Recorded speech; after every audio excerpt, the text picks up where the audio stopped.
Garth Harvey. Hey, good evening, Garth. Good evening, my brother Shema'yah. How's everything, sir? All is well, brother. How about yourself? I'm trying to hang in there as always, man. Trying to do what I do as always, man. Okay.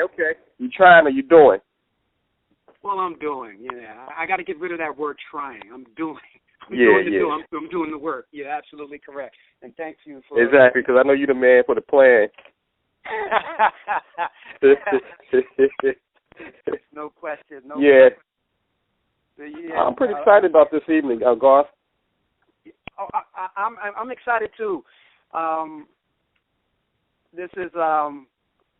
I didn't realize, I don't know if you've ever gone through a process in your life where you do something and you didn't realize that you've actually come full circle on something that you're working on. Like, it was just like amazing to me when I started recalling what my life has been back in the mid '80s when my mother used to take myself and my siblings to Dr. Ben. And from that moment and the conversations myself and my siblings had to what we're about to talk about tonight is really interesting and fascinating just to come full circle. And I didn't realize it because it wasn't, at least not consciously intended. I understand that. For those who going to be listening to this recording later on that may not be familiar with Dr. Ben, could you go into a little bit detail of who Dr. Ben is? Dr. Yosef Ben Yakinen is I don't want to call him just the conscious community because that'll be like kind of diminishing his work, but he is an educator, a historian of African history with a concentration in the areas of Egyptian history, ancient antiquity on the continent Africa, and he's done so for a very long time. I think he's probably in his 80s now, like 85 years old now. Yeah, I believe so too. Yeah. But he's a prolific researcher, historian who have educated people of hue for a very long time, myself included. So I got it early in the 80s when he had that vigor in his bone. He was very adamant. I don't know if you ever had an opportunity to see him in his heyday. I saw him up in Harlem, but that was like in the mid-90s. Understood. Yeah, very interesting individual, and I definitely could appreciate what he brought forth. So from listening to him to where I'm at right now, it's really a fascinating thing because I would have never projected this from the 80s to now.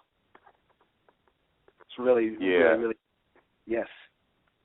It sounds exciting, and it sounds like you bursting at the seams to educate us on human domestication, and I'm really curious about that myself. I know off mic or off telephone we talked about it, but I really do believe for those that are open, they're going to be not only introduced to a treat, but they're going to be given a meal with this human domestication. And then I also want to build on top of that because some ideas started coming to me as I was thinking about the whole your word phrasing, human domestication. And for those that are unfamiliar with that terminology or those words put together like that, what would be your basic or easiest way of to help people understand that? Human domestication theory and why I chose those words. Oddly enough, although the term and the phrase human domestication is exactly what it is, and I'll expound on that in just a moment, but I really want to say this so those who will listen to this conversation that we're having here this evening can fully understand. This is really a conversation about respect, and I'm going to expound on that a little bit later on. But human domestication is an idea, or any kind of domestication is an idea from something, whether it being a human being, an animal, but I'm really talking about an idea a universal idea to create something. And whatever that something is, it creates it and then allows the ingredients within what is created to dictate the rules of engagement. And whatever that idea or source is, it kind of observes and then sets out the rules based on what it sees, based on the people who are kind of, or the organisms that are kind of molding what exactly the idea this source had and it wanted to express.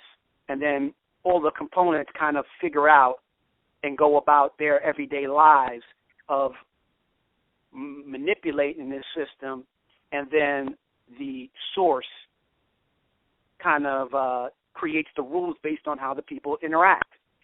And this is something that happens all the time with even animals and humans as well too.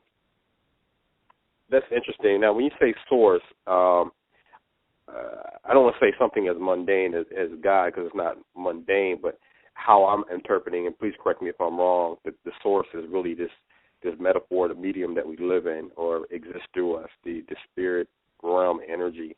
Is that what you're talking about, or are you talking about something different? Oh, well, actually, all of those things are subsidiaries to whatever created this, this universe, solar system, all of these things. So we can actually pick and choose from where we would like to start in order to describe the same thing. Okay.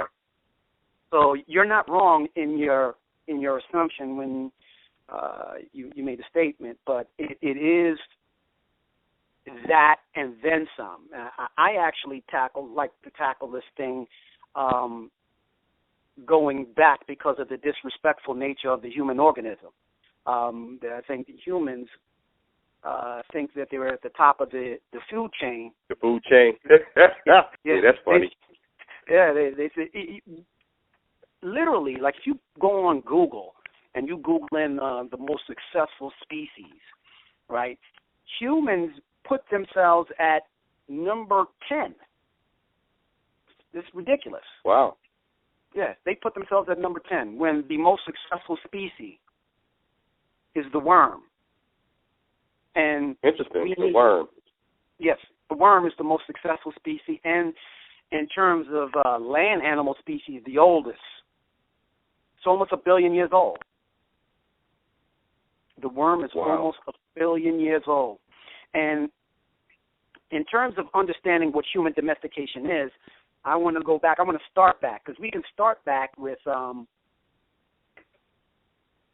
bacteria and dementiality. And let me say this, too, because I want to set the tone, and then I guess anyone who wants to ask questions on dimensions as we go along, feel free to shoot the question, and I'll try to expound more. But I want to set the tone before I go into the domestication aspect on dimensions, and I want people to walk with me in my perspective on dimensions. And I'm not saying that my perspective is the correct way, but this is what now makes sense to me, because I used to look at it the way most other people would look at dimensions. And dimensionality is broken down into 5 dimensions. We're actually moving into the 6th dimension, and let me explain that. There are 5 dimensions: Monera, Protesta, fungi, plants, animals. We are now moving and creating. As we now speak, we're creating artificial, which is the 6th dimension. Those are the 6 dimensions. It is now my perspective and my mindset now is that the idea of dimensionality, how we, or most people commonly speak about it, has been a way and an aspect of domestication in terms to throw people off, so we no longer recognize. It's like a David Blaine magic trick that has been done by those who understand the rules of engagement. But now, David Blaine's sleight of hand is pretty good. Oh, absolutely. He's immaculate. I can appreciate it. I can appreciate it. Sleight of hand. Very, very good. You know what I mean? So taking that same concept of the blame trick and applying it, we see it every day. So the dimensions are important to understand. And another thing in regards to dimension, and I want to say this as well too, and I had this conversation on another platform last week, and I had said that what if I told you that humans, well, not humans, just animals, fungi, and plants are clones? And the host asked me, well, what am I talking about that when I say that these three species are clones? And I said, well, it's quite simple. I was surprised, too, when I looked at the scientific evidence. But they don't word it as a clone. What they do say is that there is Monera. Monera is the single-cell organisms, and then there's Protesta, the multi-cell organisms. And amongst the several species of Protesta, they're broken down into many different types, but you have Protesta that are animal-like, fungi-like, and plant-like. They're very clear in the scientific literature. They are like them, or like us, but they are not us. Two distinct, different things. You can clone somebody. They'll be just like you, but not you. Okay. So when I say clone, we are like the Protesta, because that's where we come from, and that's where mitochondrial DNA originates from. So we are like them, but that makes sense. Not them. So that's what I say when I say we're clones of. That's what I mean. So I started looking at these things as dimensions, and we've been given a storyline of, we're moving into the fourth dimension and the fifth dimension, but it appears to me that's the way to throw people off and not really look at what's really important, is the evolution of the species on this planet. But you do that when you're trying to domesticate and you're trying to create a new reality. So when you're saying the domestication, you're meaning that's a way of keeping people locked in a mind frame or inside of a cage, so to speak? Yes, I am. Exactly. Okay. Yeah, absolutely. So what you're saying, you jumped over the fence? Yeah, I jumped over the fence, man. I jumped over the fence. I said I'm gonna look on this other side. But let me tell you something, Shema'yah, because I have some really interesting things that I'm talking about. Not tonight, but it's not time yet for me to share that information later on. But it's a really fascinating thing. I came into these by building geometric shapes. And that's how I tell people all the time that I was educated by, all of the geometric shapes that I build. And people are like, you're educated by shapes. I said, well, because you don't engage consciously in dealing with angular momentum and angular momentum of all of the geometric shapes, then you would never really understand what I'm talking about. It would just seem foreign, or I'm talking or trying to be mystical, more mystical than it needs to be. And it's not that. We don't even pay attention to the geometry of our own face. The reason why you function the way you do is based on your geometry of your body. Your nose is very important, and it's a tetrahedron, a three-sided shape, or similar to a side of a pyramid. You know what I mean? Right. You know what I mean? So how you breathe, your breath, plays a huge part in how you process information, and most people don't take that into consideration. Yeah, or most people do a lot of shallow breathing, so to speak. Absolutely. Here's something else most people don't recognize. In our bodies, the kidneys, and the kidneys play an important part, of course, in flushing out a lot of the waste. There's structures known as the renal pyramids. And the renal pyramids, and I put emphasis on the word pyramids. They're actually. Yeah, I was going to say that. So I'm imagining inside the kidney there's some pyramid-shaped type of gland. Yes. There's some people, and we all have different ones. You know, not when I mean different ones, of course we'll be all different because we're different organisms. But what I mean is there's anywhere in a range between 6 and 18, somewhere around there. So some people may have 8, some people may have 16, you know what I mean, or 18 or whatever it is. I think it's 18 or 16, I can't recall offhand. But nonetheless, not everybody has the same amount of renal pyramid, and they vary. So that's important as well, too, to understand that. And when I said to someone last year that you can tell which way your energy or your spirit is moving based on urinating, they looked at me as if I had 6 heads. Well, yeah, that's not normal conversation. That's not like everyday talk, like did you see the Knicks, you know what I mean? Exactly. That is correct. So, yeah, some conversation got to be appropriated for the audience that we're dealing with. No question.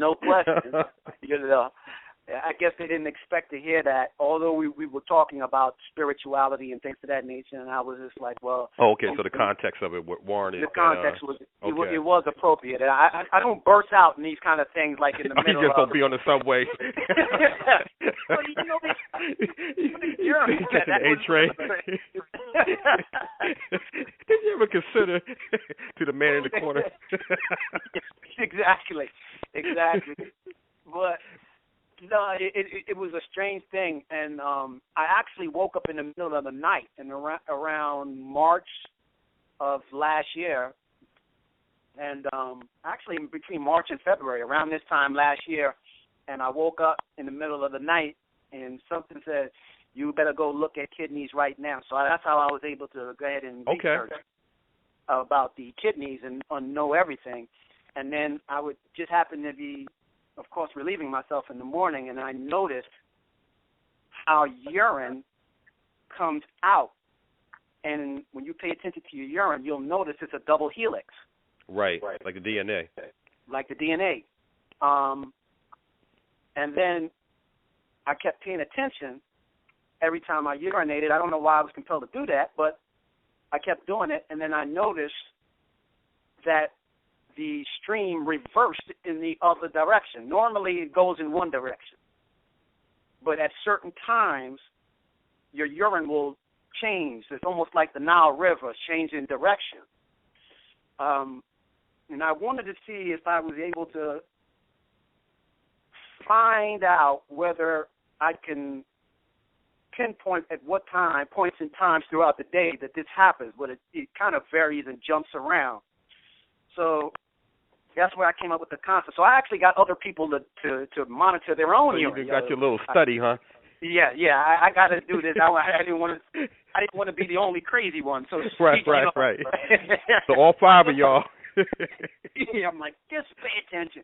And then, surprisingly enough, these people had come to me later on, like, yo, you're dead on with that. You know what I mean? So it gave me a little bit of confidence in the idea before I started really spewing that out to other people out loud, like in a forum like this. I can say that with some conviction with people. Because you got a study behind you. Yeah, I got a miniature study behind myself. Now, let me ask you a question. With regards to that, now, what, in addition to being a Jeopardy question, or I don't want to trivialize it, but by being equipped with that information that spins different directions according to the time of day or what latitude, I know you didn't use those words, but what location you are in the world or the time period, being equipped with that knowledge, how does that advance us, or what would you like the audience to get out of that information? What's important about understanding your spin, and let me say this about spin, because spin, going one way is a contractionist way, one way is an expansionist way. What we're now talking about really is love, and love, the process not what you see on TV or two people hugging. I am talking about a process of contraction and expansion. So the importance of understanding your spin is to understand where your body is at a specific point in time. Most of the time you're going to be one way, whether you're an expansionist way. Like if you're moving from right, if your urine is moving in a direction, it's easier for men to do this than it is for women. Women would have to sit and either have someone videotaping their urine coming down. You're talking about videos, man. Yeah, right. Yeah, it's a PG show. Oh, you're talking about mirrors and buckets. Yeah, exactly. Yeah, I'm trying to keep it as G-rated as possible. Understood. But for males, they can see it a lot easier. If it's moving from right to left, you're talking about a contractionist energy where you're trying to have, I always say trying to have an experience when you're contracting. When you are expanding and moving in the other direction, then you know your energy is emitting out. So you kind of understand this.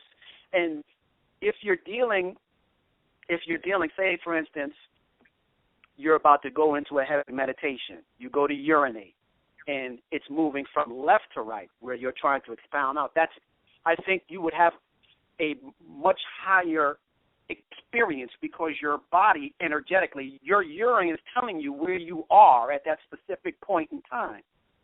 Not that it would be hard for a person to have an enhanced experience, but your experience in moving from right to left. But if you understood that when you're urinating and it's moving in the opposite direction, it would be much more profound experience.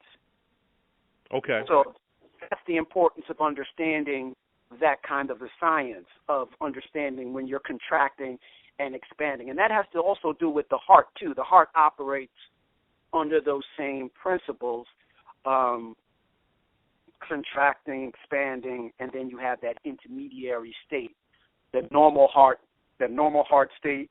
Then it moves in one direction, then moves in the other direction in terms of what's going on or what the experience is.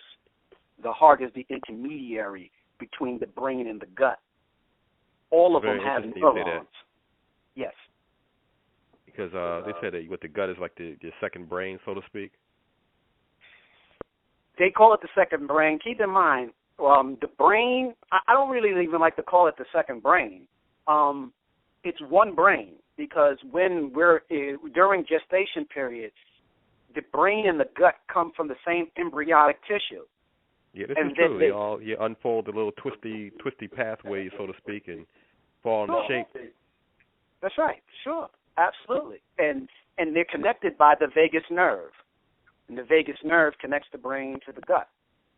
And any type of emotional dis-ease will definitely cause your heart to shut down or you to fade out or dizzy out.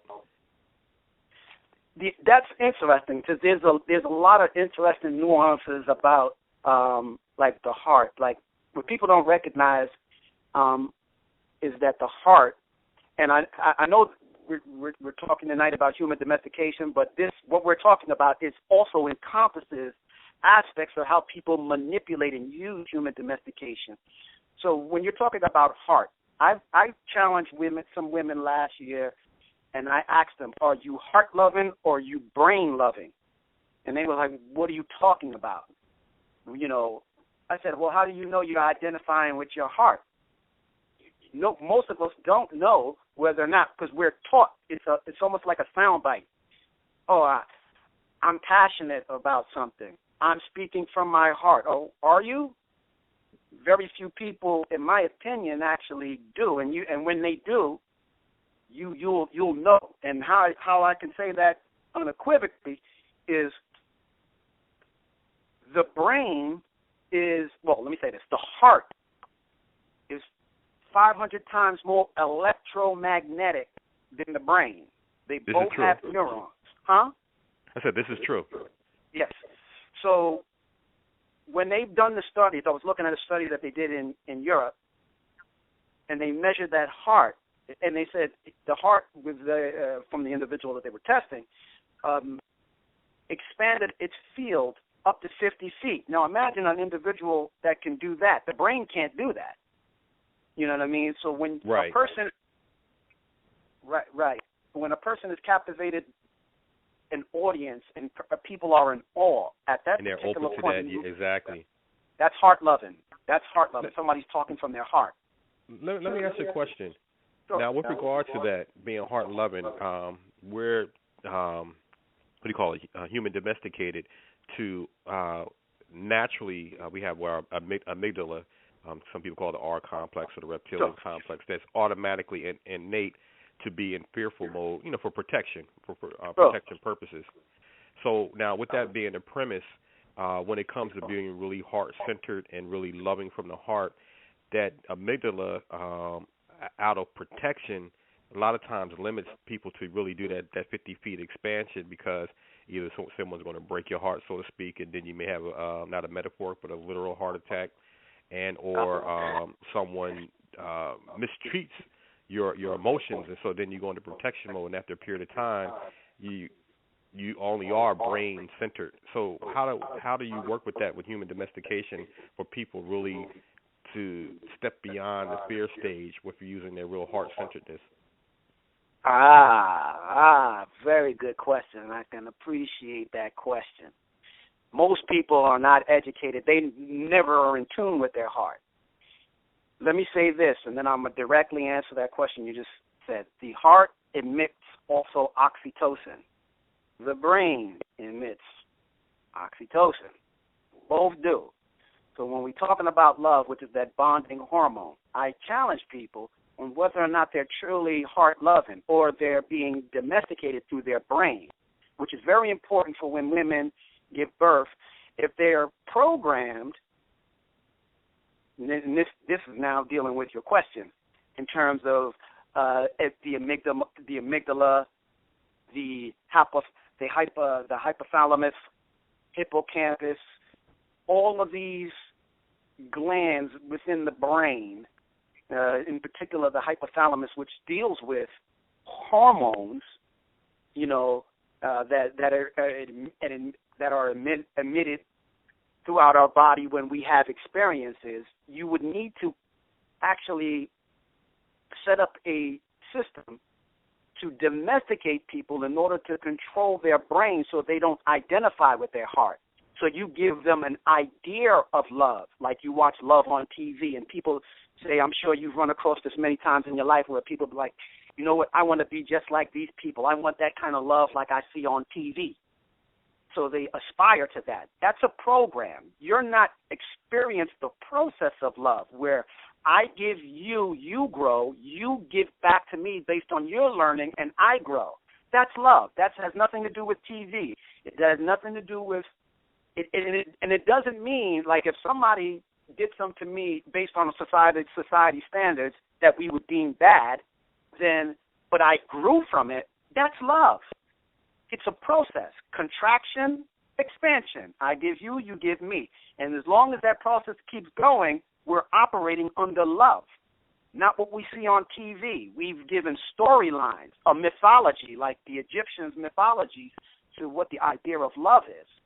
So in terms of when someone protects themselves and the amygdala responds in that way, that's based on a learned response over millions of years of doing without questioning. Once that cortisol shoots in that bloodstream, it's a wrap. You can't even think. Your blood drops from your brain. You're not thinking properly. So your heart-centeredness. So what I'm hearing from you with the human domestication, we have 1 million years of survival mode, so to speak. And now with the introduction of this new modern term, may not be modern, but modern to the most people listening, human domestication, creating a new vein where they can become heart-centered and not be fearful of it being stepped on or being abused. And in the event, I'm sure there's someone beating you up and busting you in the head with a hammer or something like that, physical abuse. You know what I mean? I got to be extreme, too. Being extreme in my example, short of that, physical violence. I can't think of the one of the ancient people that said that really in life there's no meaning except for the meaning that we put to it. Yes. And it's kind of what I'm hearing from you with the human domestication as far as being willing to contract and to expand at the appropriate time. But I think most of the time we're on autopilot, so yes, not even having time to even explore or expound on these type of conversations or even thought patterns. Absolutely. You're absolutely right.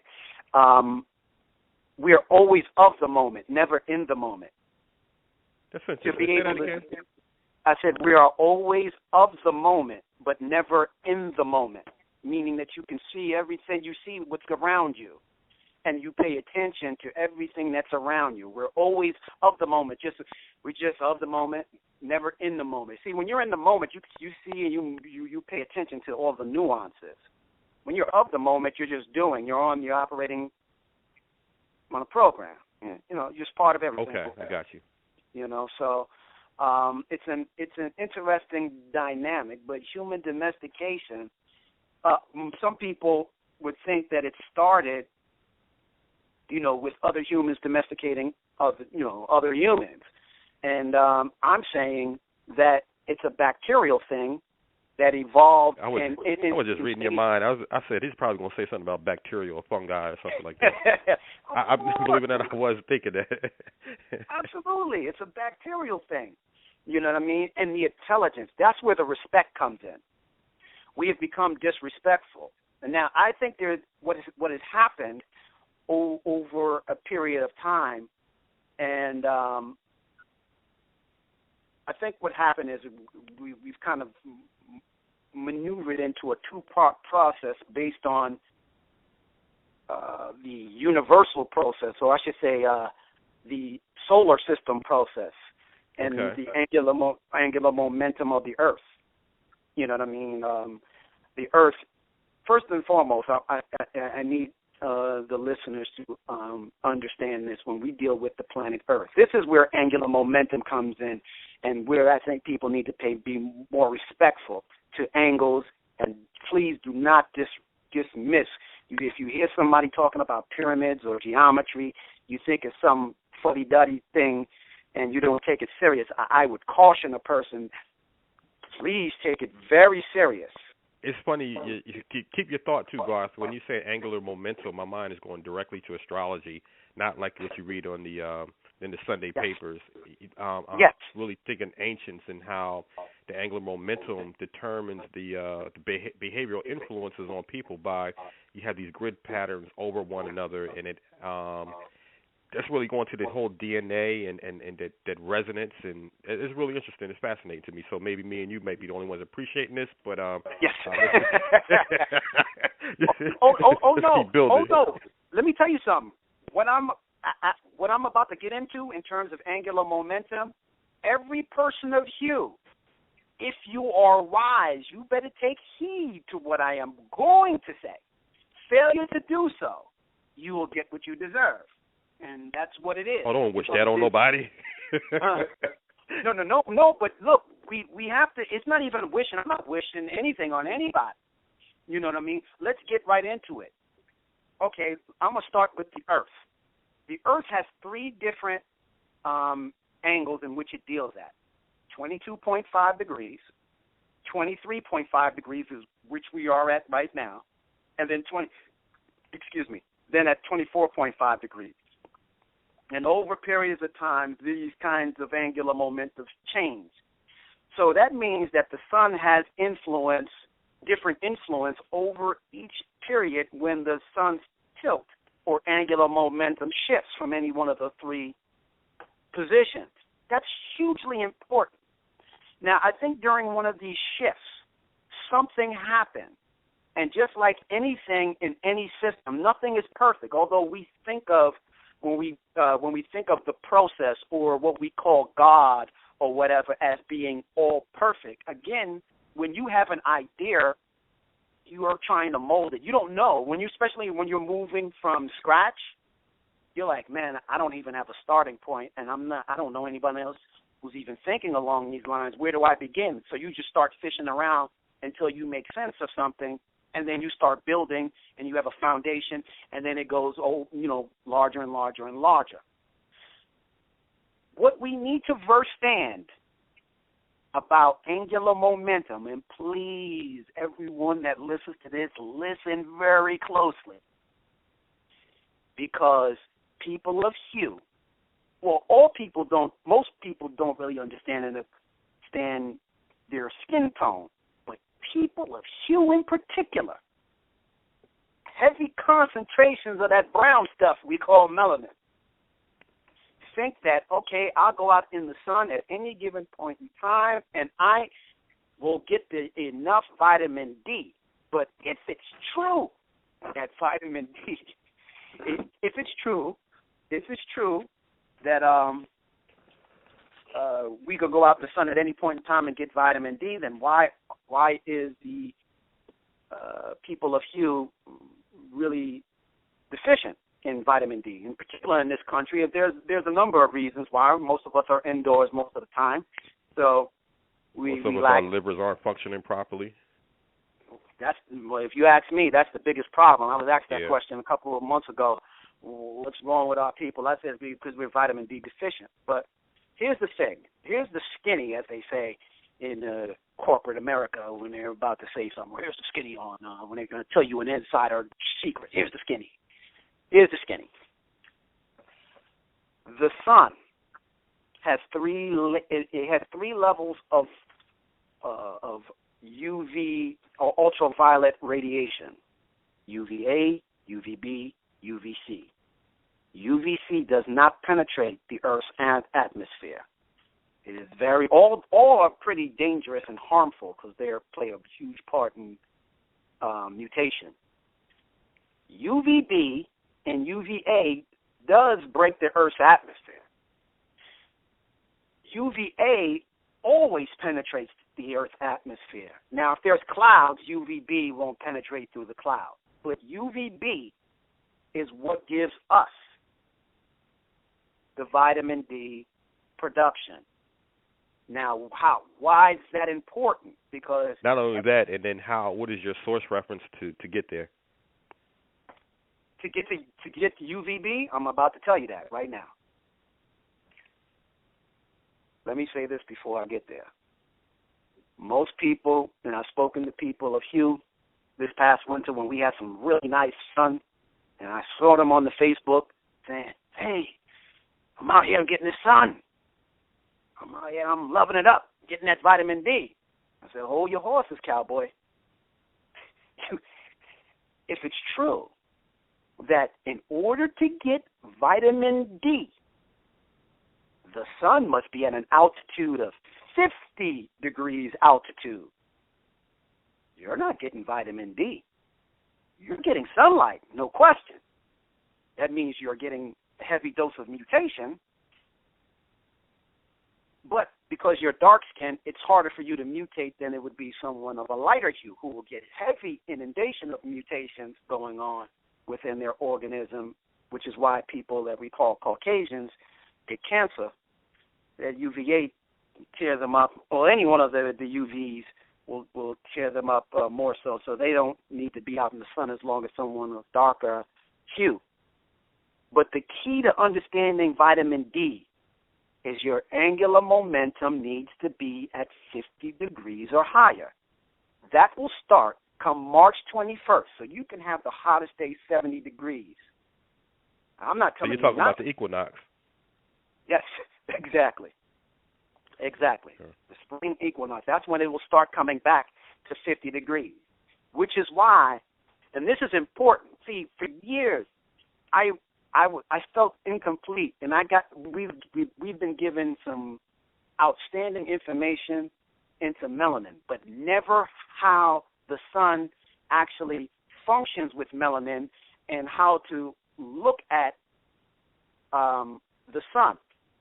We just said, at least what I've heard. I don't want to say that I don't want to, put what I've been told and what I've learned from others about melanin and sun and our interactions with the sun on to anyone else, because many of your listeners may have heard what I'm speaking about, or done, if they're researchers, they've probably run into this information.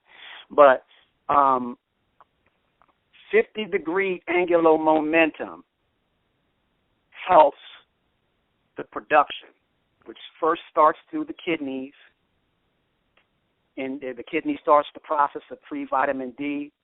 After a certain amount of time in Caucasians, it starts about 10 minutes, and then it starts moving into the full production of vitamin D. So not only do you have to understand 50 degrees altitude and higher, where UVB is, you have to understand your skin color. Your skin color would also dictate to you how long you need to be out there. So because I am a darker hue than you, Shema'yah, I need to be out longer in the sun at 50-degree altitude than you. So this way our bodies can actually keep a storage. We operate just like plants. We need to keep a storage of vitamin D throughout the spring and summer months up into September 21st, because I clocked this last year. September 21st, it'll stay at an altitude of 50 degrees for literally like maybe an hour or less. After September 21st, you may get an hour. September 22nd, you'll get less. And then it starts into the 40-degree altitude and going lower and lower and lower. That's where the sun. That's where the Son of God dies, huh? Yes, that's exactly right. Starts to die down. So just like the plants go into hibernation, we do as well too. So we need to accumulate as much vitamin D as possible. But see, then what happens is when you're trying to domesticate and you understand this and you remove people from nature, which the Egyptians did a fantastic job of doing, in terms of educating the people. And because today when we look back at ancient Egyptian culture, we say, well, our ancestors did this. And I agree with all of that. Our ancestors did this. But I look at it from a point of domestication. Because if it's true based on the doctrines that I've come across and laid my eyes on, if it's true that the Egyptians actually, those who came into what we call Egypt now, because there were people living there, and then there was a group of people, if the history and the story is text are true, right? If the story is true, if the story is true, that's only basic, because none of us can say unequivocally this is what happened because we weren't there. Right. But if these stories are true from multiple sources, especially within the conscious community, people like Dr. Ivan Van Sertima, Dr. Clyde Winters, any of these people who have put in their doctrine that civilization was started from a group known as the Ma'a Confederation, also known as the Fish Confederation.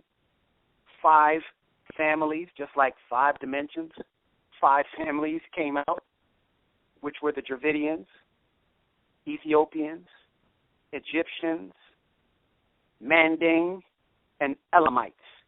And they all went out into different directions, probably handed with the same science, came and they understood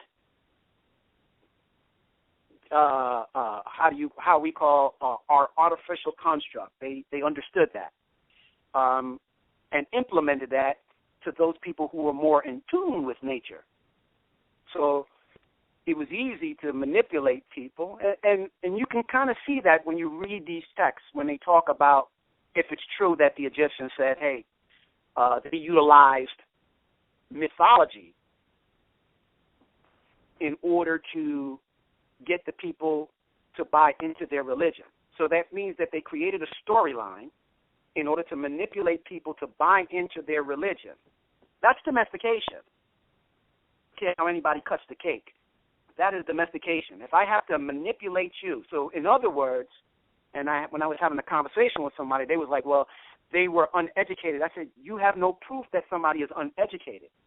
That's like you going into the wild, coming out of a city, going into the wild. You have no education of the wild. Doesn't mean that you're stupid. You're just not familiar of the ways of those people who live in a jungle or a forest.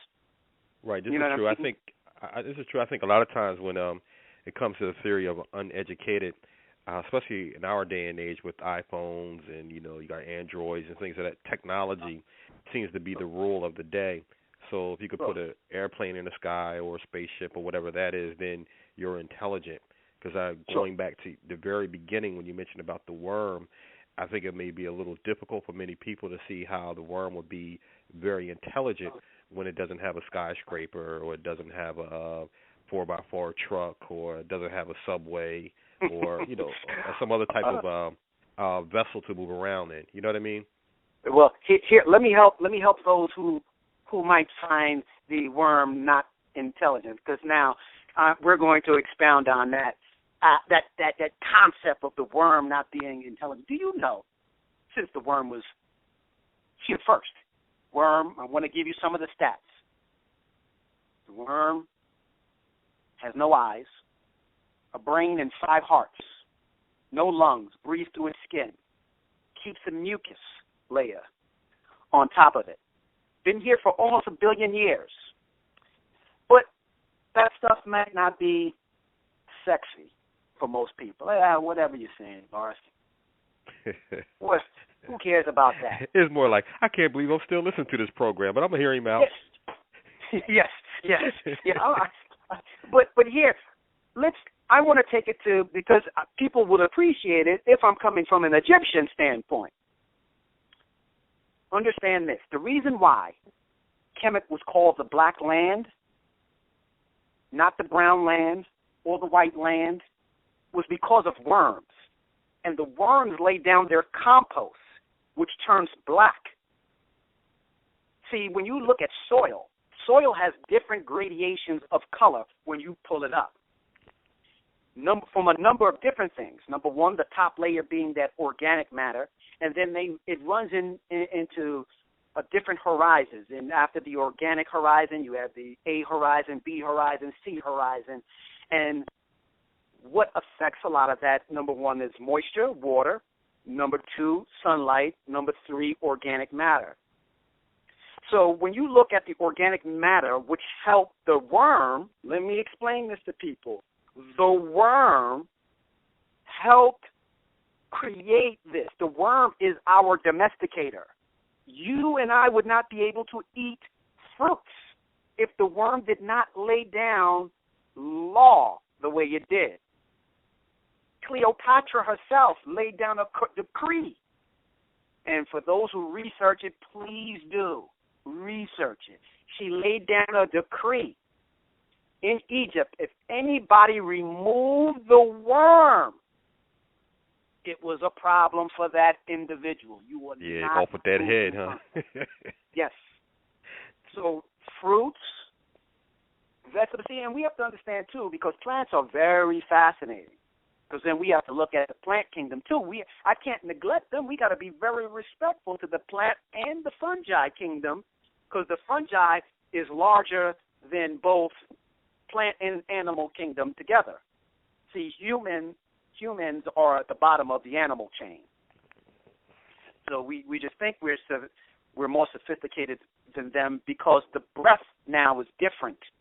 Right, exactly. Animal. Yeah, right. So, and for those, what I mean now that the breath is different, I'm talking about the ear content, how the ear is. This is how you want to domesticate and control people, is you distract them with a pseudo-reality, and those who understand the rules of engagement, angular momentum, color, those people understand, okay, we are going to balance the environment how we see fit.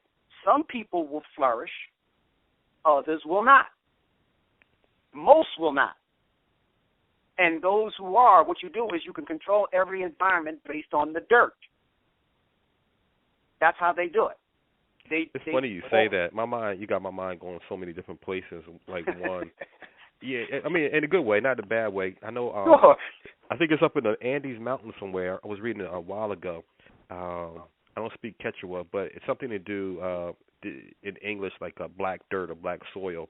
But it's the ancients of that time or that day, like thousands of years ago.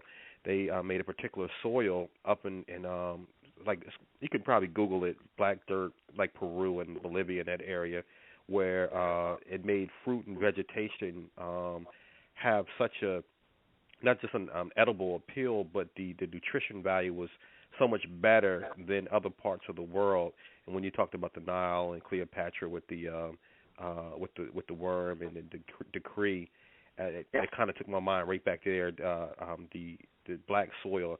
I know in modern in Spanish, a negro, but right. This was, if you like do a search, and I think you would find that very fascinating. This particular area where they're not quite sure how the ancients of that day made this particular soil to be self-regenerating, and it's just real black, rich dirt soil for agriculture.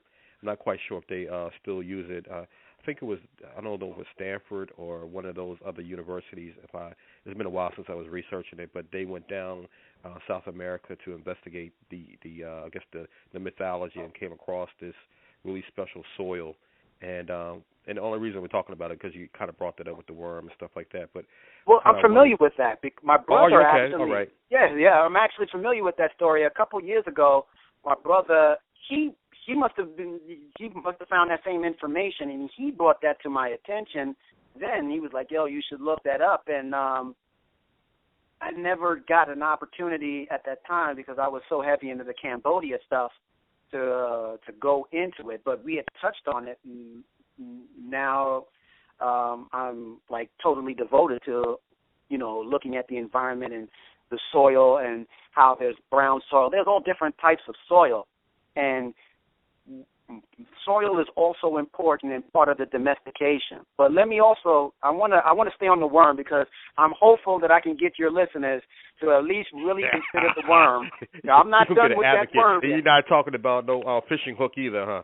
No, I'm not talking about fishing hooks. But I'm going to say something else about the worm. A couple of things, because I want your listeners to really feel where I'm going with this worm. And this is not about, following or believing anything that I'm saying. You can research it and totally see what I'm saying to be lawful. The worm not only laid down the groundwork for angiospermic plants, because we have to be respectful to the plants, because the plants been around for a long time. Okay. Yeah, angiosperm. That's all the fruits. Okay? And keep in mind that the gymnosperm, which preceded the angiosperm, and it was during the gonadophyte. The gonadophyte is a type of gymnosperm that, they have like ferns, conifers and stuff like that. I think it's a type of conifer that actually must have mutated and spawned the angiospermic plant. Now, this is important because when I was doing this research, if someone would have bet me that the fruits, flowering plants, the fruits and stuff was here longer, or a fruit eater was here before a meat eater, I would have said, I'd take that bet any day. But that's not the case. So it gives a different perspective on meat eating, because the meat eater was here before the fruitarian would have been. Okay. Based on evolution, if it's true. Now, speaking on that, you mentioned the other from the ancient Kemet or Tamari or Egypt, when we say today about the five families, so to speak. So, what I'm actually hearing that there are different so-called species of hominid, like we're allegedly called Homo sapiens sapien, the wise ones or whatever like that. So, could it be possible that a different species or a different type of body type of so-called man or woman fit in that category as being meat eaters, and then another model of so-called humanoid? No. This is a question now. That's all. No. I'm gonna address that. I'm glad. See, you're skipping ahead of me there, brother Shema'yah. You skipping ahead of me. I'm gonna deal with that hominid stuff. Don't worry. We're gonna get to that Homo sapiens sapien. Because see, your listenership we will have a newfound respect for this worm. I'm not done, man. I'm not done. Let me say this. You ride with the worm, okay. Yes, all this with the worm and insects in general, because, see, what I want people to also, while you're respecting the worm, respect the plants and the fungi kingdom. But I want to say this about the plants, in particular the angiosperm.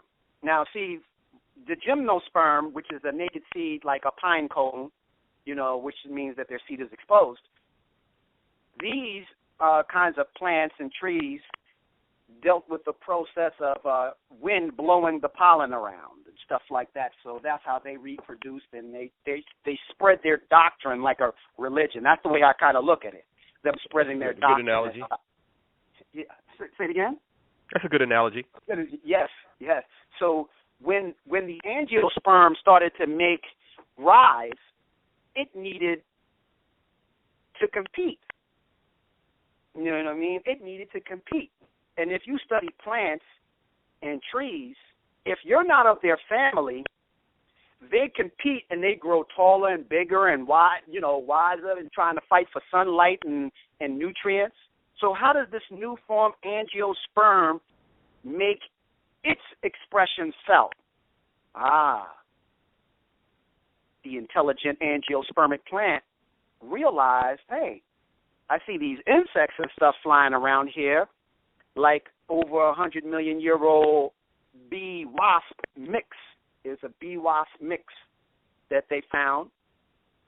And if it's true that the angiospermic plant of the day created an alchemy of perfume to get that bee-wasp mix to come and pollinate it to help spread its doctrine, after a period of time, the bee and the wasp become two separate entities. Bee is a bee, a wasp is a wasp, but it started with the bee-wasp mix, and that bee-wasp mix was a meat eater because they found it trapped in amber, and that's what the contents was in the organism. And therefore, we are left to at least assume or theorize that that species manipulated by the plant to create, as over a period of time, two different species, of course, other factors being involved, light, mutation from the sun, environmental conditions, all of these things, creating the two different species, wasp and now bee. And now you have the most prolific pollinator on the planet, the bee, now spreading the doctrine of the day for all these other plants to flourish on the continent.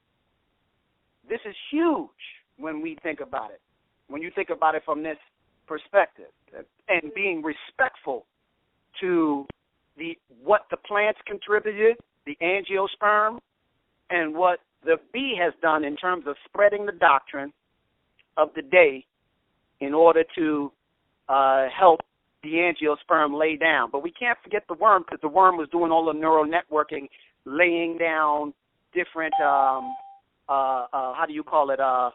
pathways, neural network and subway systems in the dirt in order for rain to come in and help nourish the ground. So we wouldn't have a lot of these fruits without this whole ecosystem working in such a fashion. How do they get the intelligence to do that? But if that's not enough, and I know that people saying, I don't want this biology lesson. No, let's take it to the mythology. I want to fast forward now.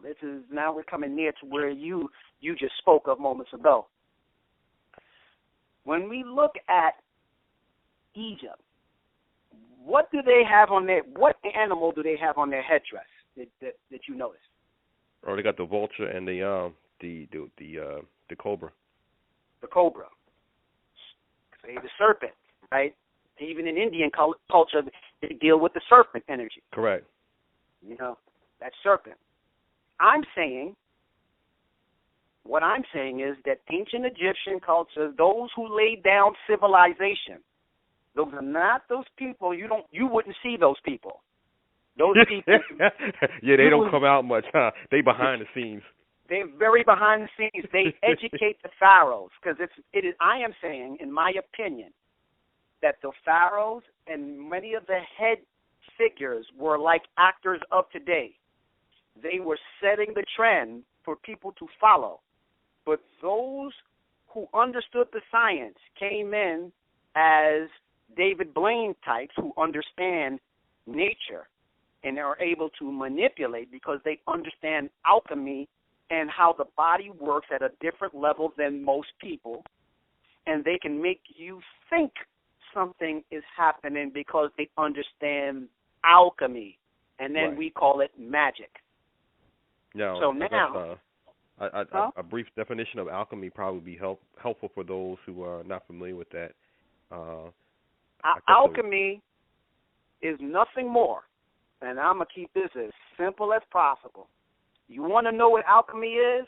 For those who ever had tea, you see the contents of your tea, and you take it in water. You take two substances to make something new. Right, exactly. Water and tea, that is your alchemy. That is the simplest, I think, way that it can ever be said without, because I'm getting tired of even reading stuff where people are, trying to talk so over your head using all of these Latin terms in order to confuse most people's brains when you can make it really said in simple terminology, But back to the serpent. The serpent, I've been telling you that they use in Kemet or any other, I don't care where you go, in the Indian text, Buddhist text, the Hindu text, all of that stuff that they talk about, the Naga and all of that, they're not talking about a cobra and they're not talking about a snake. I think it's a misnomer. It was a miseducation in my opinion, and I'm going to tell you why. Oh, you think they're talking about reps? Huh? You think they're talking about reptilians? Oh, no. They're talking about worms. And let me tell you why. Because when you look up the etymology of the word serpent, it tells you that a serpent is a worm, a scorpion, a maggot, and a snake is also. So why would I choose the worm out of all of those other species of animal? Because you ride with the worm and that's your premise? No, I went based off of function.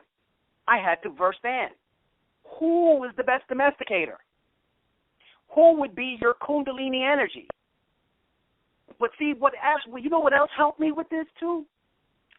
I said, well, those who lay down language, right? Those who understood language were priesthoods.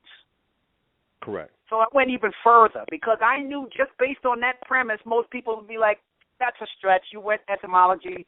Okay, I could kind of see where you're going with it, but I'm still not buying. Okay. I went a little further for you. Looked up what the meaning, and I have to thank my younger brother for this one. He was like, well, maybe you need to look up the meaning of what a worm is. What's its technical meaning? Call it an earthworm. It is known as Lumbricid terrestis. Okay, said, earth. Okay. Lumbar. Right. You see your lumbar system in your spine? Right, your spine. Why would they call the lumbar where they say where your Kundalini energy resides? Right. So what I'm hearing is you're saying that's the nervous system of the earth. Of course. Okay. But I'm not done with that. You got more? You got more treats? Because just in case the lumbar wasn't good enough for people to understand, look at your hands. Most people, see, now this part of the body, 99.99% of people, unless you are in school and you study the anatomy, would not even know this, that in your hands and in your feet, you have what is called lumbricals. Lumbricals, lumbricals. And the actual definition, there are worm-like muscles in the hands and the feet. Well, you're making a case for this worm, huh? So again, now some people will say, well, I don't know. You have the first 5 letters of the word actually the same. For lumbricid, L-U-M-B-R. Then you have lumbar, well, L-U-M-B, that's what it's for, and then you have the A and the R. But here's the thing. Well, R is not a vowel, so I can't even play with it that way. But lumber-cows are the same. But with any word, and this is me applying, I can come back another time and talk about geo-numerology, which is it's an addendum to numerology with the focus on not just numerology, but on angular momentum, history, and the arrangement of symbols to give a much more expanded definition of what a word is. That's a term that I coined, it, geo-numerology. And when I look at, huh? No, it's very interesting that you're saying that, and you're just gonna leave everybody with a cliffhanger. Well, no. I'm gonna break down geo-numerology because that's the only way that I can explain a little bit of how for me that any word is law. So I wanted to explain it just in case people were wondering, well, where is he pulling this from? So geo-numerology tells me, or has showed me, that every word has a foundation. And the foundation of a word is within the first three letters. First three letters of a word tells you the foundation of the word. So anytime I see the same first three letters of the word, I know that they all come from the same place. Geo-numerology tells you the energy, whether a word contracts or expands, or is if it's a magnetic or electromagnetic. It also gives meaning, like, in numerology, the problem that ended up showing to me, because I didn't look for this science. This was something when I was developing a different style of building pyramids. Okay. So people could maximize their energy when utilizing a Mer pyramid. So then I started to open up to different sciences because I went hard, grew my I can tell you went in. Yes. Everybody listening can hear you went in. Yes, I went in. I went far left where I didn't go no place. I came back from Peru last year, in 2012, came back, and from literally October of 2012 until now, I'm starting to shake out of it where I'm really being able to integrate and communicate with people in a much more normal mindset than where I was. It was almost like a transient state where I got irritated, and it hurt my business. I know it is for an alien. You like the brother from another planet.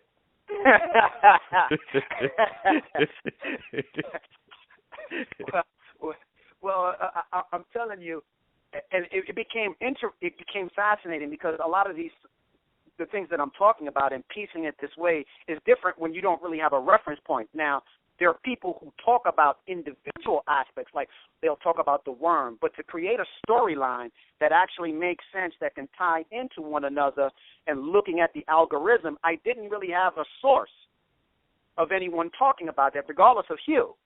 So because I looked everywhere. Okay, I'm looking for this. Where can I find it? Now, I'm not saying it doesn't exist. What I'm saying is I couldn't find it. You know what I mean? Right. So for me, it became something that had to be done. So geo-numerology allowed me to look at numerology. When I would look at names, and I was like, this is kind of weird to me. Like, if your name is Shema'yah, my name is Garth. Now, let's just say hypothetically for hypothetical purposes here and for conversation's sake, that both your name and my name came up to be a number 8 when you did the numerological calculations. So you would look at the number 8 and you would read the definition or if you went to a site, you'll read the definition. Okay, I'm a number 8, and whatever the description for number 8 is, that's what you would be. I would look at it and say the same thing. Well, I'm the same thing too. But in nature, there's no two things that are all the same. So that's impossible. How do you differentiate that? How do you come and give a full rounded definition of a name or word? The only time that would be the same is if you have two people named Shema'yah. Other than that, you're talking craziness with two different names. So what I had to do was I applied the science of geometry, the science of sensibility and common sense, and I looked at symbols, angular momentum of symbols, and how those symbols related in terms of placement of the letters, which helped me to expound on it. So if you could take two, since you are a number 8 and I am a number 8, right? If hypothetically speaking, I would look at both of our names doing a reading and say, well, Garth is a certain kind of number 8. We can both be number 8. We just need to get more definition. I might be a much more aggressive number 8, but you might be a more passive number 8. Right. So you're talking about like music on the piano scale. You're dealing with octaves. Absolutely. Yeah. And then understanding what the symbol of a number 8 is. See, another thing people need to recognize as well, too, is that there is no number greater than 6. 6 is the highest number that you can go to. Now, this is from your perspective, because a lot of times they said 9 is the highest number, then you start your order all over again. Sure, but turn the 9 upside down. Oh, that's how you're looking at it. Okay. Well, let me explain. Let me expound upon that. See, nature doesn't lie. Nature doesn't lie. Let's look at this. We have the universe. What is the shape that they say the universe is in? If it's true, this is only if this is true, based on the evidence that's been put out. You talking about a dodecahedron? Well, true, but it'll be a 6-sided form. They call it a hexagon because a dodecahedron, right. You're right, is 6-sided. Okay. Have you ever seen the images of what Saturn looks like in the middle? Yeah, it's like a stop sign.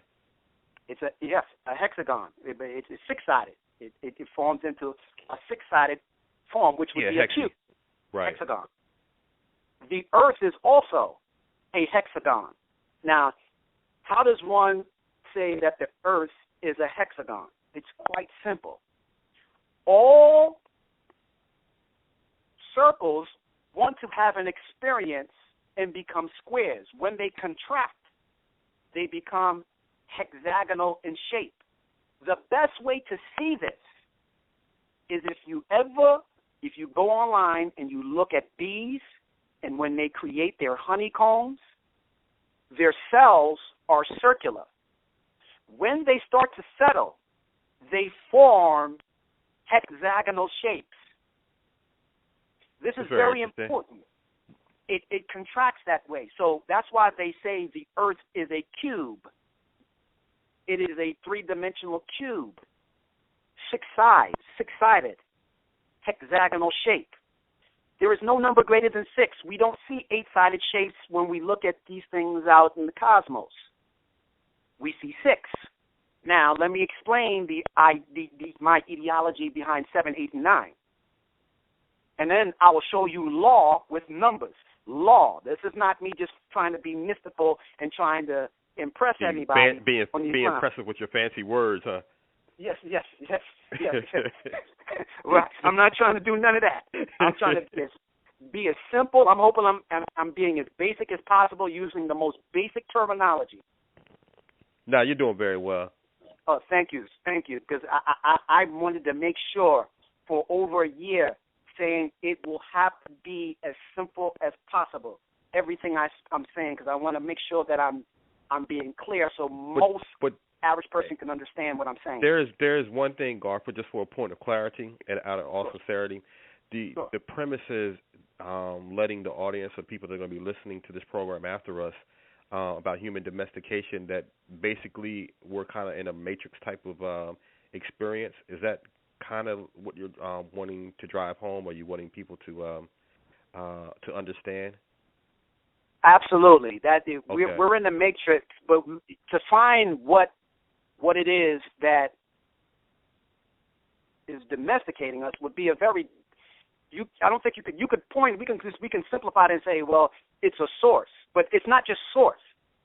Within any time a source creates something, it's like let's look at like two parents, and they have 5 children, and then one of them, 4 out of the 5 children do well, great straight A students. Then you have one that's doing 25 to life. Yes, that's doing 25 to life, and that's bad.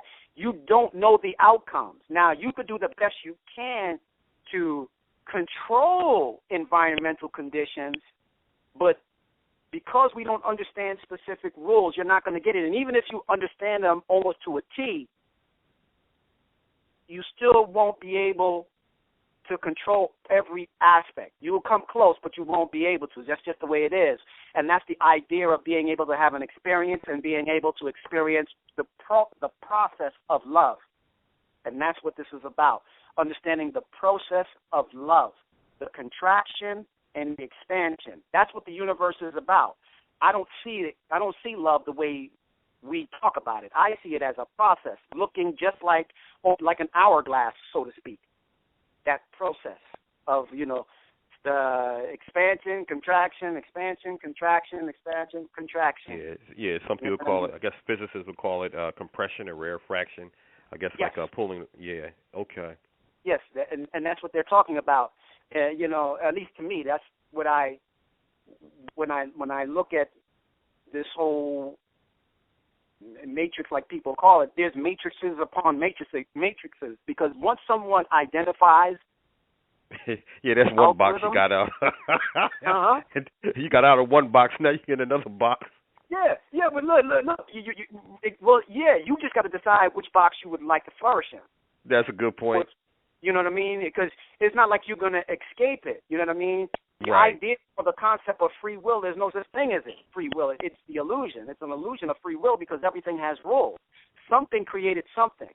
Like it's funny you say that because keep your thought. It's funny you say that because you're making me think about this environment that we're in, the human domestication. And earlier you talked about the sun, and you talked about the angles of the Earth, 22.5 and 23.5 and 24.5. But then it got me thinking about the sun being a rotating ball of plasma. So you got this electromagnetic field that's spinning, and then you got these angles.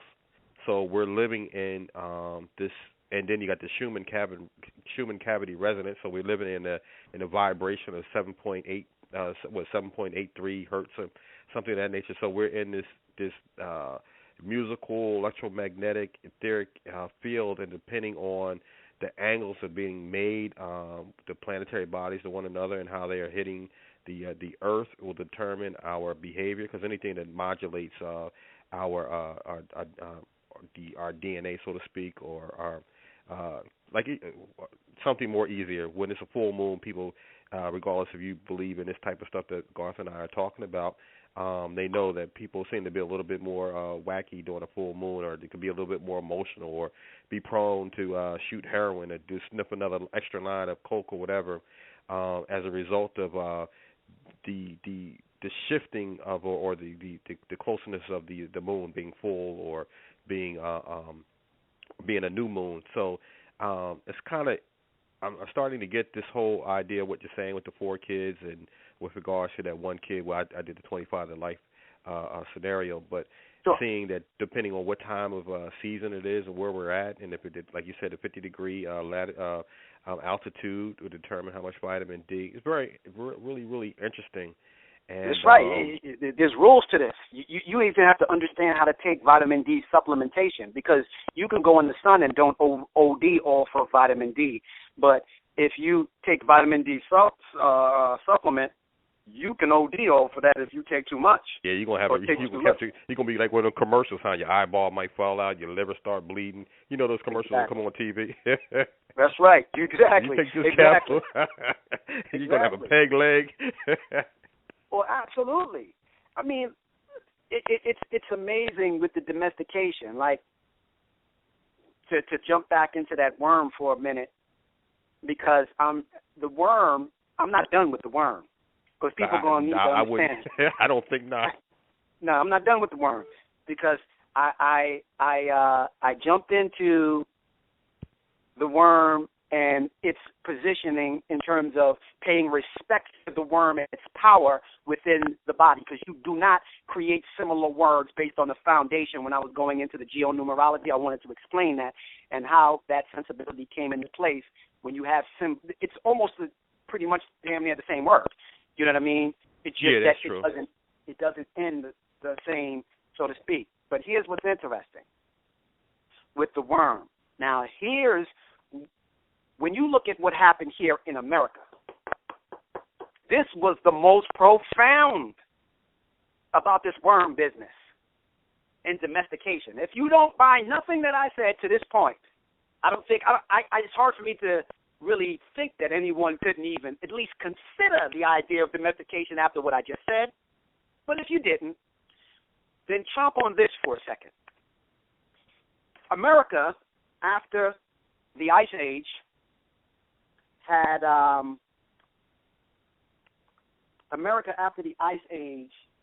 killed off all the worms over here.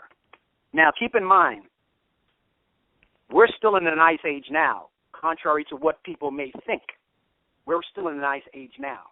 So I'm talking about the period before this Ice Age that we're in, and then that Ice Age before then. Those worms were gone. Okay, so North America did not have worms. They had other little bugs like, certain beetles and little grubs and things of that nature. Okay. That were doing some of the pollinating of a few things, but for the most part, the plants and the forest kind of handle their business on their own. When the invasion of the Europeans to America come in history, they make it sound nice. Oh, they brought their plants and, some of their worms came over, which is known as the European lumberced terrestres. They brought them over here. So I was having a conversation with someone 2 months ago, and I said, how does strangers come to America not knowing the terrain, right? Come over here and able to take people who know the terrain. How do you think you can do that successfully? Within a very quick turnaround, you're talking about within 3 to 5 years' time, the atmosphere will start to change into your favor because you brought a European worm to America that would create an environment conducive for that. So you're talking terraforming. Yes, they terraformed it. That's how they did it, and the people that were here weren't the wiser. You would never be wise. If I wanted to domesticate you, I'll bring my worm and put it in your. That's your secret weapon, huh? Yes, that's the secret weapon. Or you bring army worms or any type of different types of worm. An army worm is like a caterpillar that would just eat your plants and kill out your crops. Or you bring a musket with a couple balls and some gunpowder. Yeah, well, you can do that. You can do that, but again, you don't understand the terrain. How are you going to survive? How are you going to survive? You're not going to survive for so long, but all you have to do is keep fighting over a period of time because you know the worm is going to do his job. Now, if you don't understand domestication and how domestication works, now keep in mind I just told you that the European lumberced is heavy over here in America. Let me ask you this. Who is the rising power here in the world today? Who would you say? Which race, so to speak? You talking about China or India? China. You were right on. China. Do you know right now, if you do a search, that the Chinese... They have the Chinese lumbar? Yes, it's over here killing the European one. Give me a prize. Make this up, man. It was like, in the East Coast, is tearing up the Midwest. They're like, Chinese lumberced in Asia, Australia. Look, that's funny. Now, if you don't respect the worm, you got to respect that. That's respect. You better recognize, huh? You have to recognize that. At least come to terms with that. If anything, you have to come with the terms. You're not making this up. They're bringing in, but it's just not the worms. They're doing it with all types of other insects. They use insects to carry diseases in the other areas. It's easy so people don't detect it. How is this done? So you're talking about it's really what I'm really hearing. For the most part, most people, worry about daycare, paying the bills and working, or that 2 or 3 week vacation. So many times I don't have time to do think tanks and to think on this type of level.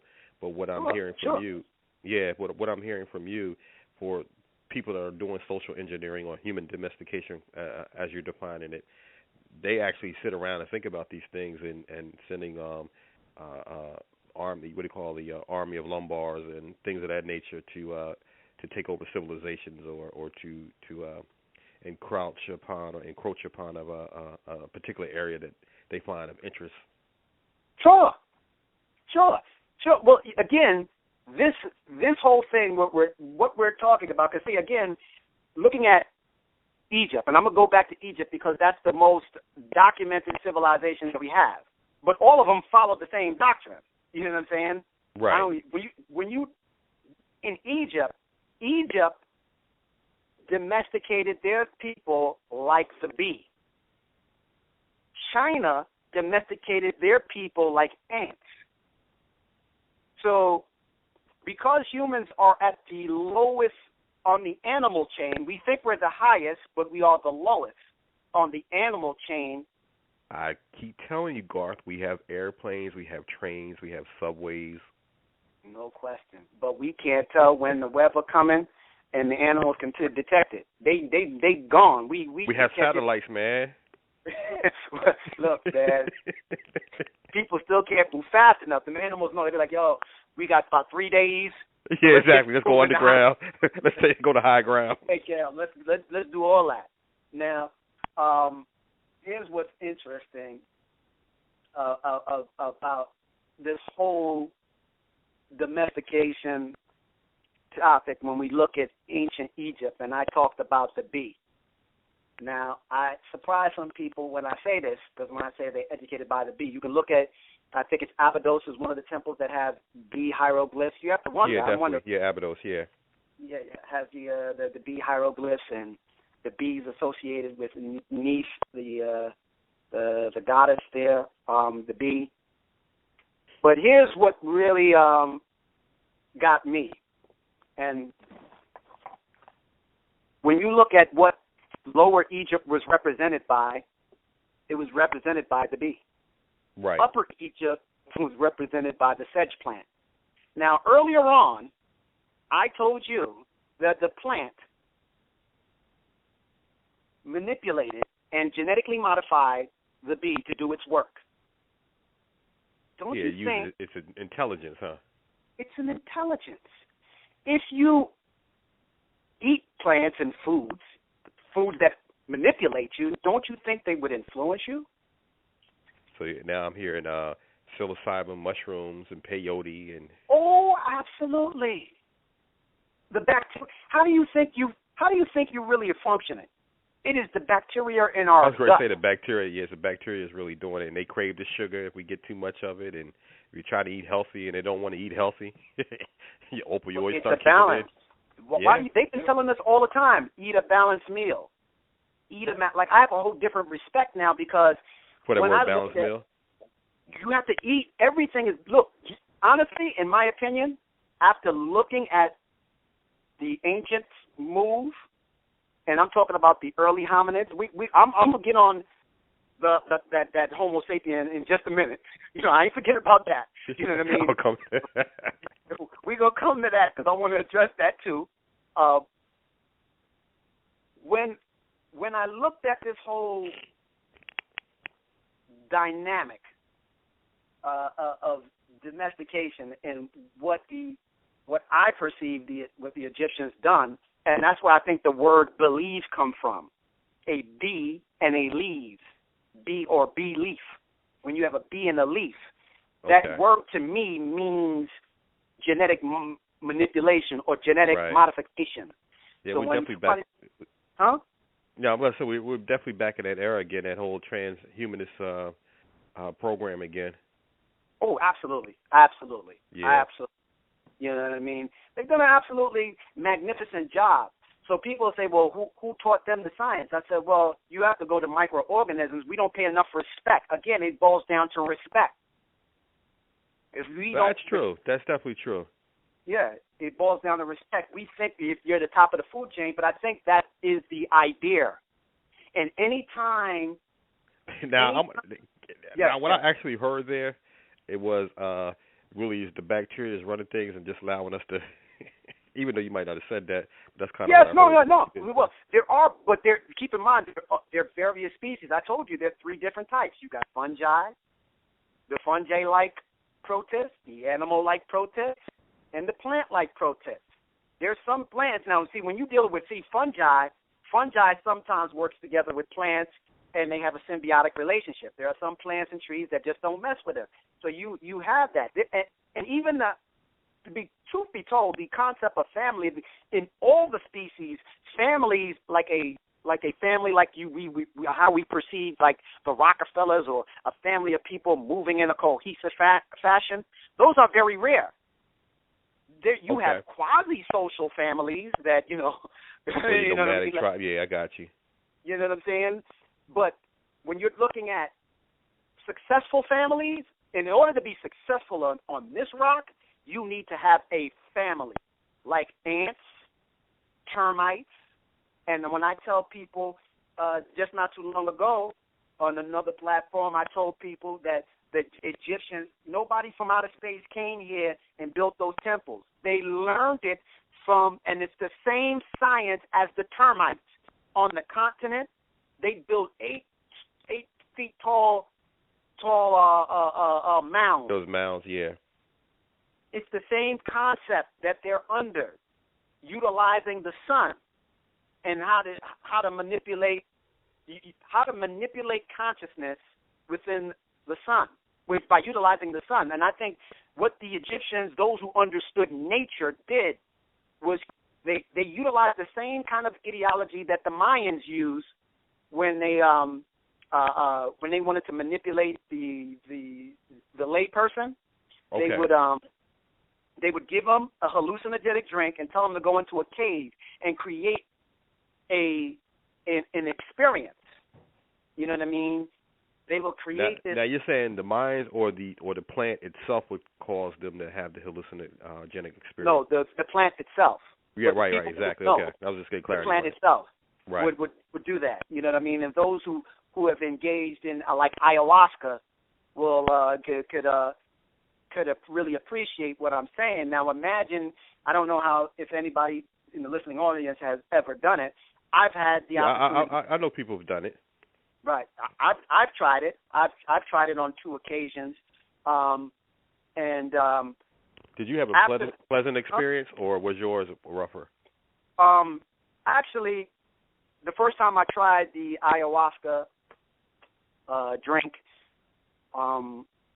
it was an interesting experience. People were said to be throwing up, and I didn't. I was going to say, yeah. Throw up and whatnot. I was pretty good. I think the environment that I was in wasn't the most conducive for really trying to do it at that particular point in time. But to answer your question, to be more specific, I saw some imagery, but I'll tell you one thing I was able to do. I was able to control my body parts like I've never been able to control them before, just based on a thought. Like, for instance, I had an itch on the lower part of my, like, mid-back, and I said, stop itching. Everything listened to everything that I said. Interesting. I was able to control. I was like, okay, muscle, like I could tell my calf muscle to move, and it would vibrate. So I was doing all types of stuff, like being able to get my body parts to respond to me under that state. The second time I did it, I just saw nothing but shapes, and it didn't even affect me at all. So I don't know, maybe it's based on how it was prepared. Well, maybe, believe it or not, maybe the shapes, believe it or not, on some level did have effect on you, because remember, you're into geometry and pyramids and things of that nature. So it could be another form of communication that maybe 10 months from now and 3 years from now, it'll hit you with that particular communication was. You're absolutely right. I could totally vibe with that right there, absolutely. But back to the Mayans and what they've done, if what the stories say about them are true, that they would have people go into a cave of sorts, and they would, I guess, speak into it, or play music of sorts to create this kind of a transient trip. That's alchemy. Oh, most definitely. That's alchemy. Being able to manipulate somebody, and then the person says, wow, I had this crazy trip. You know what I mean? And if people don't think that even plants are partaking in in this domestication process, not only the insects and the worms and whatnot. The plants have a huge part to play in this as well, too, because what do we live in? What would you say that, what would you call, what is the word that they use to call this place that we live, known as America? What do they describe it as? What do they say America is? They said, I live in what? Oh, see, now my mind went to the whole Rastafari in Babylon. So you wouldn't go there. When people I'm say, unable to read I'm unable to read your thoughts at the moment. No, you know what I mean? In normal lay context, they say, I live in a country. Oh, I right? see what you mean. Okay. I'm from this country. I'm from that country. Well, what I additionally did was break down this word country. Now, C-O-U-N, kun, and then we have tree. Now, C-O-U-N, the O and the U are both vowels and pronounced as kun. When I looked up the word kun, because there is no word that I could find that's just C-O-U-N, but kun, it referred me to the word can, and they say can and kun come from the same origin. Makes sense because they're all vowels. And one thing people need to understand, vowels are interchangeable, so they're related. So kun and can. So we know that the word country is a noun in its use and not a verb. So it's not like you can use something, so we can eliminate the verb aspect of the word can. Now we're dealing with just the noun aspect. Can is a container. So now when I look at a country, so that first syllable is, to me, is can meaning container. Then we have the etymological or the grammar, the magic of tree. But we use a Y, so we don't think about it being an actual tree. You know what I mean? So, but the Y is acting like a double vowel, and the Y is a vowel sometimes, and in this case, sometimes Y, right? It's sometimes Y, and it's a Y, so we have a kun tree. So now we know that we have a container tree. When you live in a country, you're being contained by trees. Now people are going to say, this brother went from worms. How are he going to explain container trees? Let me go ahead and go into trees and containing the trees. Trees. It's a two-part process, both of biological and both of artificial. Now, this is really going to be interesting. At least I think so, and I think you might think so as well. I can appreciate it. Your audience could appreciate the dialogue as well. Container trees. First and foremost, with the natural trees or the trees that are brought in. You'll notice in your neighborhood. Try going to your county office and asking them, hey, I want to plant any kind of tree that you want in your area. Just try to do that. See, the trees that are used in specific areas are there for a reason. Because, again, the symbiotic relationship that humans have with trees. Number one, we breathe out carbon dioxide. Right, and they breathe off oxygen. So we need that. So the amount of trees in the area also will determine how you breathe and how you how function. Peaceful a group of people is going to be. Yeah. Or if you're going to live in a concrete jungle, if you're going to be agitated, living in a box. Oh, absolutely. Well, let me tell you. You live in the box. Now, let me give you the skinny on the box. You see, the artificial aspect is that these square constructs in which we live in and walk by every day were designed and modeled after trees. Would you like to take a stab at that? Yeah, because I'm looking at a tree with all its little rings every year, and I would like to hear you go in on that. Yes, I will go in on this. Now, this right here. This one, I went there on this one, I think, a bit, because I think this is a bit far out.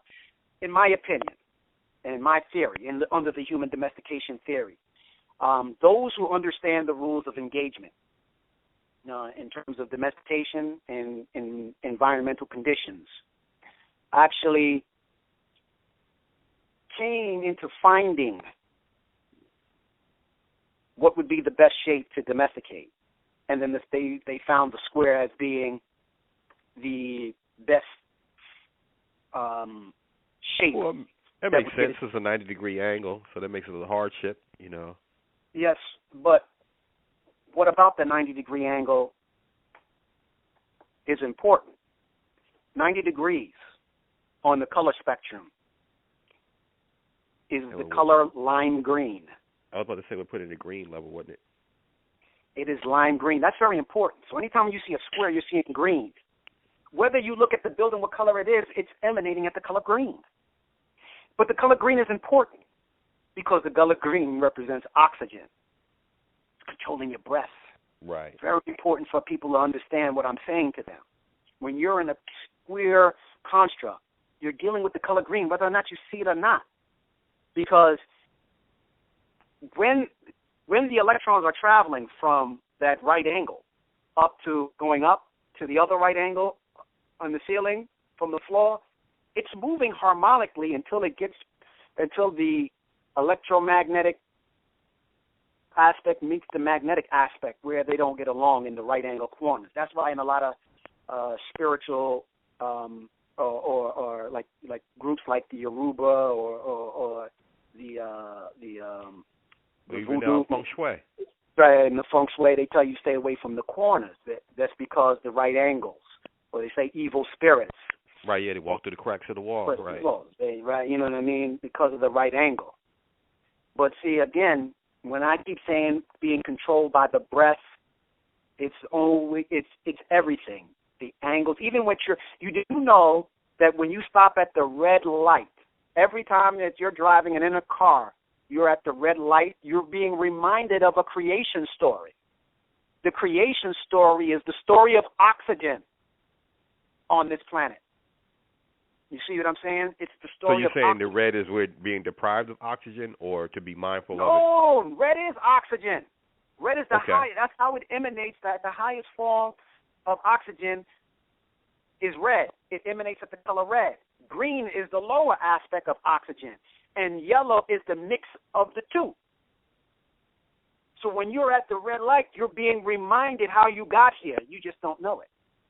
That's very interesting because they could have used pink, purple, and white. Sure. Well, purple. Well, white wouldn't have did it because you couldn't see right here. Well, white wouldn't have made as much sense. Right, exactly. That's why I stand corrected on that one. Right. It wouldn't have made much sense. Purple would have made sense or violet color would have made sense. But now you're talking about nitrogen and protein. Right. That's the higher form of protein. Like if you want to control somebody, now you're dealing with utilizing nitrogen and protein in those colors. Hey, Garth, now I'm talking about biosecurity now, messing around with you. Yeah. No question, man. Yeah, you about to make a watch list if you're not on there already. Look, it is what it is. I don't concern myself because, see, now, by you saying this, what we're moving into, everything I'm saying here is learning what this whole thing is about and why people want to control your soul. They want to control your organism, control your life. Why is your life so important? So as a domesticator, I had to put myself in a domesticator's shoes. What is so important? Everything I just said. What is so important? From the bee to the worm and all of this other stuff? The importance is learning how to die. If I control how you die, then I can control the atmosphere. That's the key. Yes. But see, people get nervous when they hear die. Let me go into die and break down die for you. There are 3 types of dye. We have DYE, color. We have DIE, which we call death no longer being here. Then we have DI, like in dimethyltryptamine. Right. Which means 2. We just talked about urine and, right, spinning earlier. Right. That's the key. You want to learn how to die, DI. Now, let me show you law, and I have to thank my younger sister for this one. When I was breaking down this concept, she said, die, utilizing your methodology, is id. She said, the id is psychology. Yeah, it's definitely id, Yeah. And if it's true that when you come when you're born, the id comes with you. It comes here with you. Now, when you die, it's controlling that id, whatever that force is, when you leave. Now, in order to control your death, that means when you look at the process and how you leave this, how the atmosphere leaves, and this isn't a lot of the ancient texts when they talk about, like the Egyptian Book of the Dead and all of this, or and I was actually thinking Tibetan Book of the Dead too. Yes, and the Tibetan. See, all of this stuff, they're telling you about a process. Everything I'm telling you about, that's what they're talking about. Yeah, they just put in mythology so people will not associate with Earth. So you won't learn how to die. To die meaning 2, not die, D-I-E, meaning because the letter E is acting as a hermaphrodite. It's a 2 and 1. It's actually a 2 and 3. It represents the male and female attributes symbolically. That's what the letter E is. The letter E is the most used letter in the English alphabet. Interesting. Letter E. So it's a 2 and 1. So you take that letter E, the E, and you add that. That is the letter E also deals with movement of spirit, like spiritual movement, like moving, animation. And the letter E deals with the color lime green. So now I know that's what they're talking about. It's electromagnetic. It moves. That's the color it is. All of the colors in the alphabet, geo-numerology shows you that all you will see, majority of the colors are greens and blues. And what is that? Oxygen and nitrogen. And then you have a few colors coming towards the end of the alphabet, like your X, W's, and Y's that play around in some of the yellows, and then you and at the beginning of some of the letters. I'm going off the top of my head. I don't have my charts in front of me or at this point in time. But some of them you have a few reds. Some of them do exhibit some reds. But you're talking about oxygen. Our alphabet system is based on your breathing and how you pronounce them. That's why the word is so important. This is a science that has not been brought forth by no one that I've seen, and I've tried to find it so I can have a basis, but I had to do the work. I lost a lot of sleep. I lost a lot of weight, and I wasn't even hungry. I was so focused on doing it, grew my hair out and everything. A lot of things in order to get to this point to be able to explain it in a coherent fashion to you. It took me a lot of man hours putting this work in. I definitely feel that coming across you, and like I said, I definitely feel that coming across you, and I can see that you put the work in, and just the idea. It's almost like you've been on the mountaintop and you've been away for a while, and you're coming down to the valley and wanting to express this knowledge, like this insight that the masses around you could appreciate, and I could really appreciate the work that you put into it. And I really, really, really, we have to do this again because I know we're coming up on the time here. It's been almost 2 hours, Brother Garth, and it doesn't seem like the time went by that quick at all. Absolutely, absolutely, definitely. Because I'd like to touch at least next time. We can definitely go ballistic with words, with the geo-numerology, and the concept of learning how to die. I needed to get that in there. Because I was going to say that. That's the part I think is really, really important, the concept of learning to die. Yes. Me personally, I know that this physical form has a short pardon me, a short vapor. We're here for a short vapor, but I know that the animate aspect of who we are continues to go on. Of course. Well, of course. It's always a process of trying to leave the planet. If you can control people enough to keep their energy levels low enough so they won't build up enough energy to exit the planet and have influence. I know we're coming up on a close, but I would like to explore that and not leave it as a cliffhanger. Sure. Why do you think it's important? Do you think, why do you think it's important to keep us within the boundaries of our Earth or our particular solar system? Well, it's the Earth itself. When you want to influence anything or change the energy, right? Like, let's look at it this way. Imagine a room that you feel of people that maybe a room full of no do-gooders. They ain't no do-gooders. You want to get out, but you're a do-gooder. And you have all these so-called bad people in this room, and you want to get out of that, right? So you strive ahead of everyone in this room in order to be able to break out of that room that you were in and you were subjugated to. But if you were a domesticator and you recognize that and you found your pathway, you want to keep all these people because you feel you've been educated in a sense of, I see the big picture. I can do this and express myself in whole court in the universe if I'm able to do that. So only a chosen few are able to learn how to die and control their death the way they see fit. You know what I mean? And if anybody had a near death, huh? I think I'm getting an understanding what you're saying. Sure. It's geometric, man. This is geometry. Like, if you ever had a near-death experience, I had one as a young man. Yeah, I have. Yeah, I have.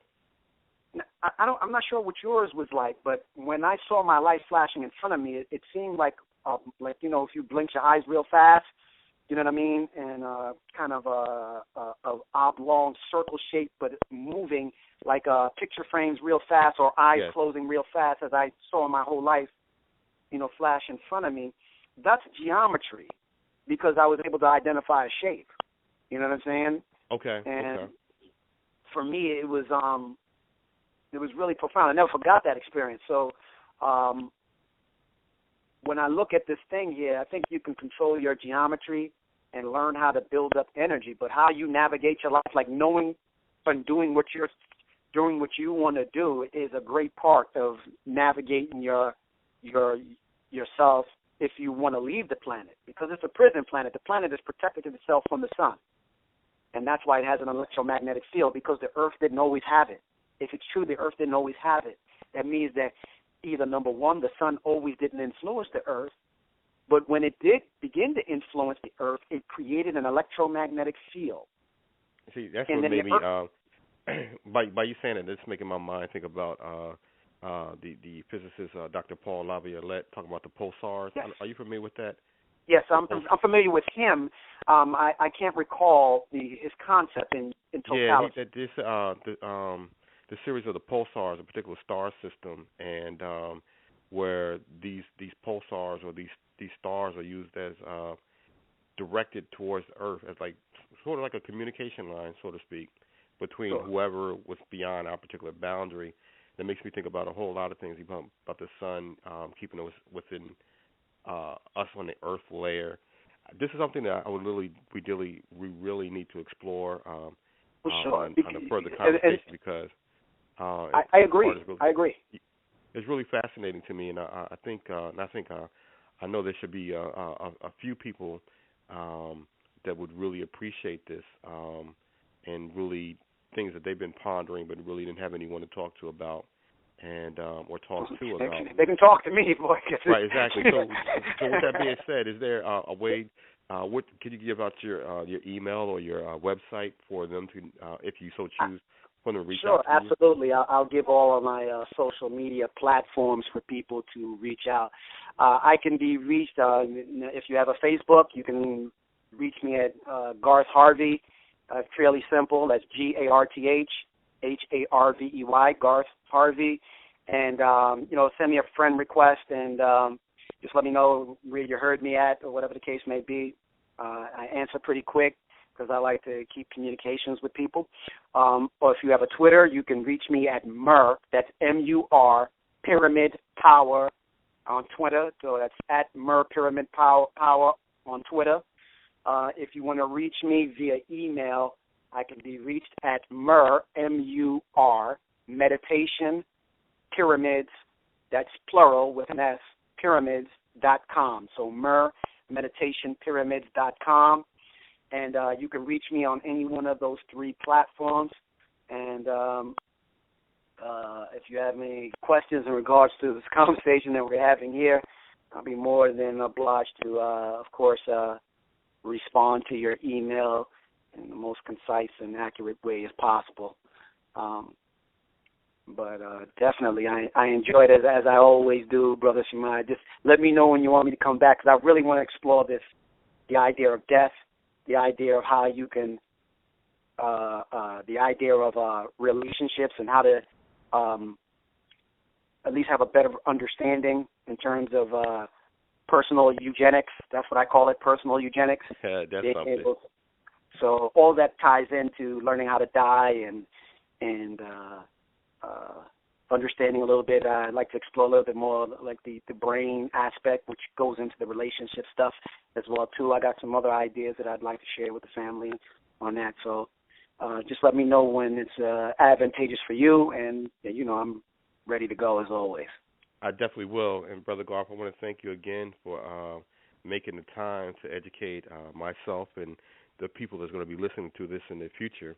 And until next time we get together, I really look forward to going in again. Same here. And I hope everyone has a good evening, a great weekend. And thank you once again, Shema'yah. I appreciate it. You're welcome. I'll talk to you offline as well, too, brother. You got it. I appreciate it. All right, peace. Thank you again. Peace.